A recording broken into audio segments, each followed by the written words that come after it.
Hello, January 29th with our 365 workout, and today I'm happy to tell you that this is our last day of the book of Exodus, 38 through 40. Okay, here we go. He made the altar of burnt offering of acacia wood. 5 cubits was its length, and 5 cubits its width. It was a square, and its height was 3 cubits. He made its horns on its 4 corners. The horns were of one piece with it, and he overlaid it with bronze. He made all the utensils for the altar, the pans, the shovels, the basins, the forks, and the fire pans, and all its utensils he made of bronze. And he made a grate of bronze network for the altar, under its rim, midway from the bottom. He cast 4 rings for the 4 corners of the bronze grating, as holders for the poles. And he made the poles of acacia wood, and overlaid them with bronze. Then he put the poles into the rings on the sides of the altar, with which to bear it. He made the altar hollow with boards. He made the laver of bronze, and its base of bronze, and from the bronze mirrors of the serving women who assembled at the door of the tabernacle of meeting. Then he made the court on the south side. The hangings of the court were of fine woven linen, 100 cubits long. There were 20 pillars for them, with 20 bronze sockets. The hooks of the pillars and their bands were silver. On the north side, the hangings were 100 cubits long, with 12 pillars and their 20 bronze sockets. The hooks of the pillars and their bands were silver. And on the west side, there were hangings of 50 cubits, with 10 pillars and their 10 sockets. The hooks of the pillars and their bands were silver. For the east side, the hangings were 50 cubits. The hangings of one side of the gate were 15 cubits long, with their 3 pillars and their 3 sockets. And the same for the other side of the court gate. On this side and that were hangings of 15 cubits, with their 3 pillars and their 3 sockets. All the hangings of the court all around were of fine woven linen. The sockets for the pillars were bronze, the hooks of the pillars and their bands were silver, and the overlay of their capitals was silver, and all the pillars of the court had bands of silver. The screen for the gate of the court was woven of blue, purple, and scarlet thread, and of fine woven linen. The length was 20 cubits, and the height along its width was 5 cubits, corresponding to the hangings of the court. And there were 4 pillars with their 4 sockets of bronze. Their hooks were silver, and the overlay of their capitals and their bands was silver. All the pegs of the tabernacle and of the court all around were bronze. This is the inventory of the tabernacle of the testimony, which was counted according to the commandment of Moses for the service of the Levites by the hand of Ithamar, son of Aaron the priest. Bezalel, the son of Uri, the son of Hur, of the tribe of Judah, made all that the Lord had commanded Moses. And with him was Aholiab, the son of Ahisamach, of the tribe of Dan, an engraver and designer, a weaver of blue, purple, and scarlet thread, and of fine linen.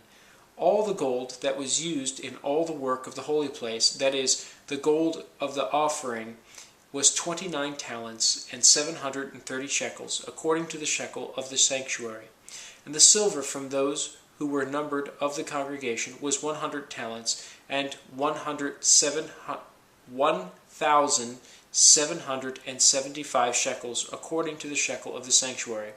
A bekah for each man, that is, half a shekel, according to the shekel of the sanctuary, for everyone included in the numbering from 20 years old and above, for 603,550 men. And from the 100 talents of silver were cast the sockets of the sanctuary and the bases of the veil, 100 sockets from the 100 talents, and 1 talent for each socket. Then, from the 1,775 shekels, he made hooks for the pillars, overlaid their capitals, and made bands for them. The offering of bronze was 70 talents and 2,400 shekels.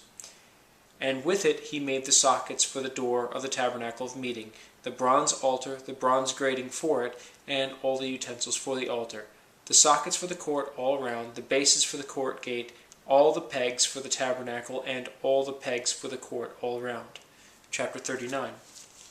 Of the blue, purple, and scarlet thread they made garments of ministry, for ministering in the holy place, and made the holy garments for Aaron, as the Lord had commanded. He made the ephod of gold, blue, purple, and scarlet thread, and of fine woven linen. And they beat the gold into thin sheets, and cut them into threads, to work it in with the blue, purple, and scarlet thread, and the fine linen, into artistic designs. They made shoulder straps for it to couple it together. It was coupled together at its two edges. And the intricately woven band of his ephod that was on it was of the same workmanship, woven of gold, blue, purple, and scarlet thread, and of fine woven linen, as the Lord had commanded Moses. And they set onyx stones enclosed in the settings of gold. They were engraved, as signets are engraved, with the names of the sons of Israel. He put on them on the shoulder straps. He put them on the shoulders of the ephod as memorial stones for the sons of Israel, as the Lord had commanded Moses. And he made the breastplate artistically woven like the workmanship of the ephod of gold, blue, purple, and scarlet thread, and of fine woven linen. They made the breastplate square by doubling it. A span was its length, and a span its width when doubled. And they set in it 4 rows of stones. A row with a sardius, a topaz, and an emerald was the first row. The second row, a turquoise, a sapphire, and a diamond. The third row, a jacinth, an agate, and an amethyst. The fourth row, a beryl, an onyx, and a jasper. They were enclosed in settings of gold in their mountings. There were 12 stones according to the names of the sons of Israel, according to their names, engraved like a signet, each one with its own name according to the 12 tribes. And they made chains for the breastplate at the ends, like braided cords of pure gold. They also made 2 settings of gold and 2 rings. And they put the 2 rings on the 2 ends of the breastplate. And they put the 2 braided chains of gold in the 2 rings on the ends of the breastplate. The 2 ends of the 2 braided chains they fastened in the 2 settings, and put them on the shoulder straps of the ephod in the front. And they made the 2 rings of gold, and put them on the 2 ends of the breastplate, on the edge of it, which was on the inward side of the ephod. They made 2 other gold rings, and put them on the 2 shoulder straps underneath the ephod toward its front, right at the seam above the intricately woven band of the ephod. And they bound the breastplate by means of its rings to the rings of the ephod, with a blue cord, so that it would be above the intricately woven band of the ephod, and that the breastplate would not come loose from the ephod, as the Lord had commanded Moses.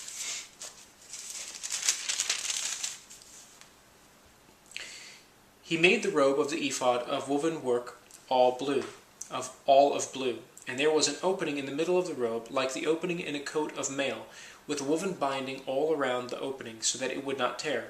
They made on the hem of the robe pomegranates of blue, purple, and scarlet, and of fine woven linen. And they made bells of pure gold, and put the bells between the pomegranates on the hem of the robe all around between the pomegranates, a bell and a pomegranate, a bell and a pomegranate, all around the hem of the robe to minister in, as the Lord had commanded Moses.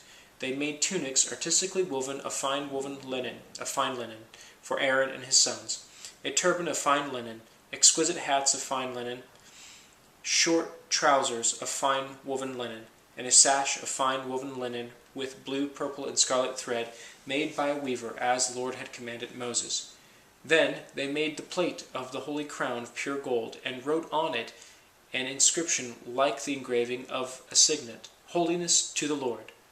And they tied it to a blue cord to fasten it above the turban, as the Lord had commanded Moses. Thus all the work of the tabernacle, the tent of the meeting, was finished. And the children of Israel did according to all that the Lord had commanded Moses. So they did. And they brought the tabernacle to Moses, the tent and all its furnishings, its clasps, its boards, its bars, its pillars, and its sockets, the covering of ram skins dyed red, the covering of badger skins, and the veil of the covering, the ark of the testimony with its poles, and the mercy seat, the table, all its utensils, and the showbread, the pure gold lampstand with its lamps, the lamps set in order, all its utensils, and the oil for light, the gold altar, the anointing oil, and the sweet incense, the screen for the tabernacle door, the bronze altar, its grate of bronze, its poles and all its utensils, the laver with its base, the hangings of the court, its pillars and its sockets, the screen for the court gate, its cords and its pegs, all the utensils for the service of the tabernacle, for the tent of meeting, and the garments of ministry to minister in the holy place, the holy garments for Aaron the priest, and the sons' garments to minister as priest. According to all that the Lord had commanded Moses, so the children of Israel did all the work. Then Moses looked over all the work, and indeed they had done it, as the Lord had commanded, just so they had done it. And Moses blessed them. Chapter 40. Then the Lord spoke to Moses, saying, On the first day of the first month you shall set up the tabernacle, the tent of meeting. You shall put in it the ark of the testimony, and partition off the ark with the veil. You shall bring in the table, and arrange the things that are to be set in order on it. And you shall bring in the lampstand, and light its lamps. You shall also set the altar of gold for the incense before the ark of the testimony, and put up the screen for the door of the tabernacle. Then you shall set the altar of the burnt offering before the door of the tabernacle of the tent of meeting. And you shall set the laver between the tabernacle of meeting and the altar, and put water in it. You shall set up the court all around, and hang up the screen at the court gate. And you shall take the anointing oil, and anoint the tabernacle and all that is in it. And you shall hallow it, and all its utensils. It shall be holy. You shall not anoint the altar of burnt offering and all its utensils. You shall anoint the altar of the burnt offering and all its utensils, and consecrate the altar. The altar shall be most holy. You shall anoint the laver and its base, and consecrate it. Then you shall bring Aaron and his sons to the door of the tabernacle of meeting, and wash them with water. You shall put the holy garments on Aaron, and anoint him, and consecrate him, that he may minister to me as priest. And you shall bring his sons, and clothe them with tunics. You shall anoint them as you anointed their father, that they may minister to me as priests. For their anointing shall surely be an everlasting priesthood throughout their generations. Thus Moses did, according to all that the Lord had commanded him, so he did. And it came to pass in the first month of the second year, on the first day of the month, that the tabernacle was raised up. So Moses raised up the tabernacle, fastened its sockets, set up its boards, put in its bars, and raised up its pillars. And he spread out the tent over the tabernacle, and put the coverings of the tent on top of it, as the Lord had commanded Moses. He took the testimony and put it into the ark, inserted the poles through the rings of the ark, and put the mercy seat on top of the ark. And he brought up the ark into the tabernacle, hung up the veil of the covering, and partitioned off the ark of testimony, as the Lord had commanded Moses. He put the table in the tabernacle of meeting, on the north side of the tabernacle, outside the veil. And he set the bread in order upon it, before the Lord, as the Lord had commanded Moses. He put the lampstand in the tabernacle of meeting, across from the table, on the south side of the tabernacle. And he lit the lamps before the Lord, as the Lord had commanded Moses. He put the gold on the altar of the tabernacle of meeting in front of the veil, and he burned sweet incense on it, as the Lord had commanded Moses. He hung up the screen at the door of the tabernacle, and he put the altar of burnt offering before the door of the tabernacle of the tent of meeting, and offered upon it the burnt offering and the grain offering, as the Lord had commanded Moses. He set the laver between the tabernacle of meeting and the altar, and put water there for washing. And Moses, Aaron, and his sons would wash their hands and their feet with water from it. Whenever they went into the tabernacle of meeting, and when they came near the altar, they washed, as the Lord had commanded Moses. Then he raised up the court all around the tabernacle of the altar, and hung up the screen of the court gate. So Moses finished the work. Then the cloud covered the tabernacle of meeting, and the glory of the Lord filled the tabernacle. And Moses was not able to enter the tabernacle of meeting, because the cloud rested above it, and the glory of the Lord filled the tabernacle. Whenever the cloud was taken up from above the tabernacle, the children of Israel would go onward in all their journeys. But if the cloud was not taken up, then they did not journey till the day that it was taken up. For the cloud of the Lord was above the tabernacle by day, and fire was over it by night, in the sight of all the house of Israel throughout all their journeys. Well, we just finished the book of Exodus. Tomorrow we'll be starting Leviticus. Until then.